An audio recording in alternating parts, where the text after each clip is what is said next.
What's up, Legion Nation? Just wanted to remind everybody they need to figure out what this national emergency can actually do for the president and what it takes away from the Congress, what it takes away from the people.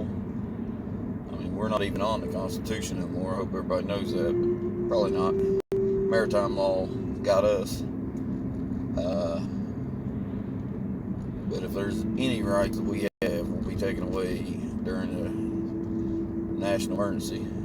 So it'll be interesting to see if they don't go ahead and do it, let it go through. He gets his wall, go back, gets his agenda passed, but it also conditions us to say, oh, there ain't nothing wrong with it. Last time they didn't do nothing with it. Okay, so I did a little digging here. Gonna have to overlook my videos for a minute. But what the president could do if he declares a state of emergency. This article will be linked underneath in the video.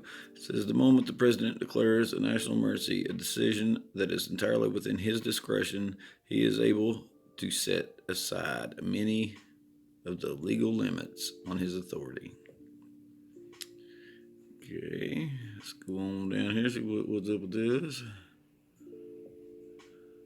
You can see it's a lengthy article, but worth the read. It says the president could seize control of the United States internet traffic, impeding access to certain websites, and ensuring that internet searches return pro-Trump content as the top results. Now, we already know that the Facebook and all of them are censoring our stuff, and they know what we're saying, so this is just the tip of the iceberg on that one.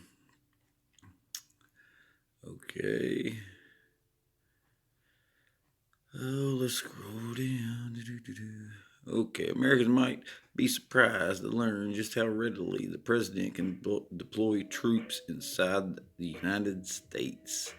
Now, as crazy as that may seem, we are under what's called maritime law in America.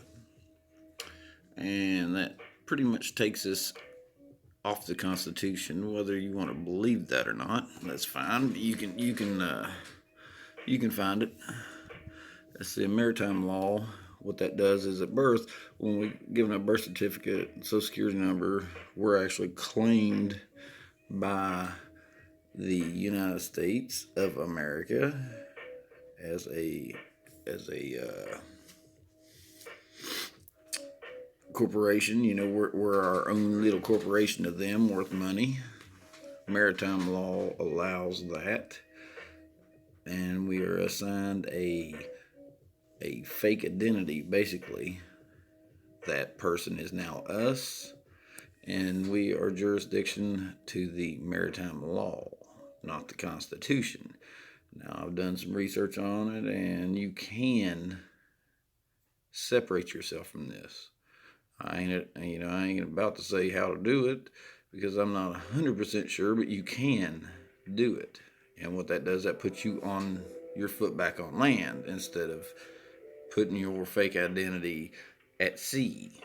Maritime law, also known as the Admiralty Law, is a body of laws, conventions, and treaties that govern private maritime business, which would be us, and other nautical matters such as shipping or offenses occurring on open water, international rules governing the use of the oceans and seas are known as the law of the sea.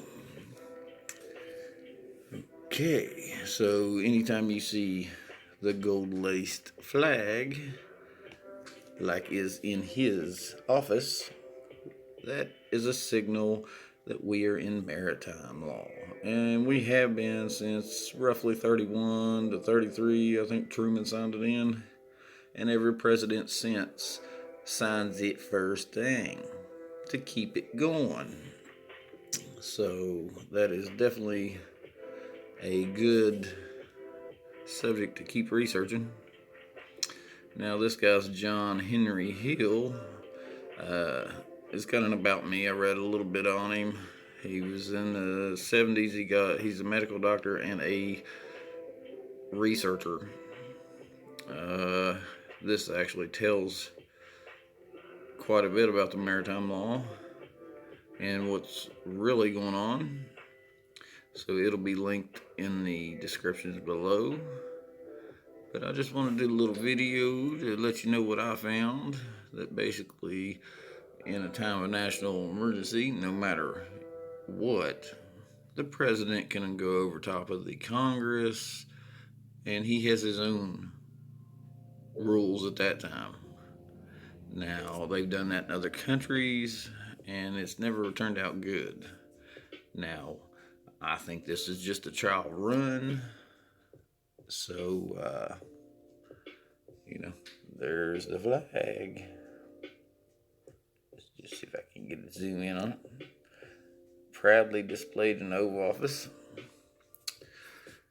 So that gives them jurisdiction, to do whatever he wants. But I believe it's basically just a trial run. That way, kind of like FEMA. In the beginning, everybody's like, oh yeah, FEMA's such a good thing. Now, I tell everybody, no matter what happens in this world, don't go to FEMA. So, because when it does go on lockdown, these people here are not your friends. And, like I said, I'm hoping that I'm wrong, or that I'm actually right, that this is a trial run, but we're into the third week, deep in, so who knows? At any time, these lunatics can do whatever they want, and because of the ignorant population, they think they've got a constitution to protect them, and we don't. This is well thought out long ago. So the more you know, the more you know.